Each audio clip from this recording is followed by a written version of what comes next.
Tanker રાજ ખતમ કરીને નિર્મળ પાણી તમામ લોકોને આપવામાં આવશે તેમ સત્તાધીશો વારે ઘડી કહેતા હોય છે, પરંતુ તમામ વાતો પોકળ સાબિત થઈ છે।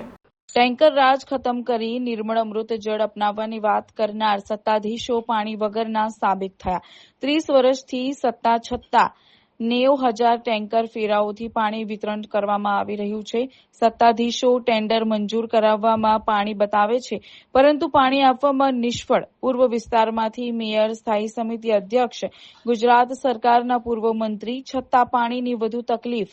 વડોદરા શહેરને કહેવાતા સ્માર્ટ સિટીમાં પાણીનો પોકાર ત્યાં સુધી નગરજનોને કરવો પડશે તે ચર્ચાનો વિષય બન્યો છે।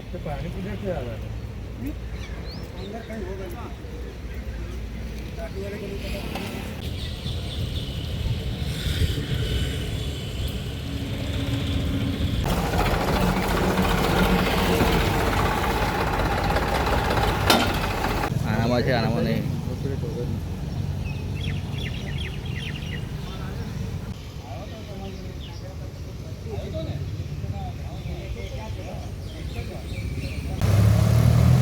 નંબર પ્લેટ વગરની પાછળ નંબર પ્લેટ બી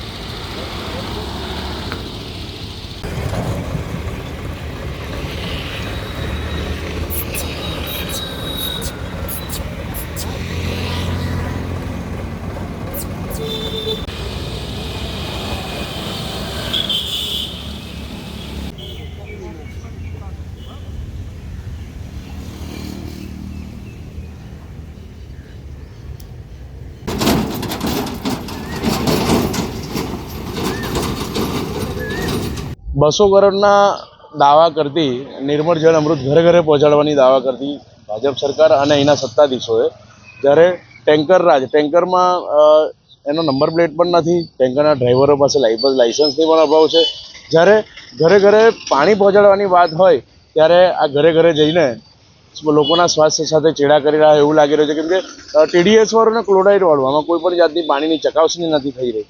શાહજીપુરા પાણીની ટાંકીમાંથી ટેન્કરમાં પાણી ભરવા માટે કોઈ માણસની પણ વ્યવસ્થા નથી, જેથી કરીને અહીંયા પાણીનો પણ વેડફાટ થઈ રહ્યો છે। એટલે પાણી અત્યારે ઉનાળાના સમયમાં લોકોને મળી નથી રહ્યું, સાથે સાથે લોકોના સ્વાસ્થ્ય સાથે ચેડા થઈ રહ્યા છે, એ પણ આ દેખાઈ રહ્યું છે।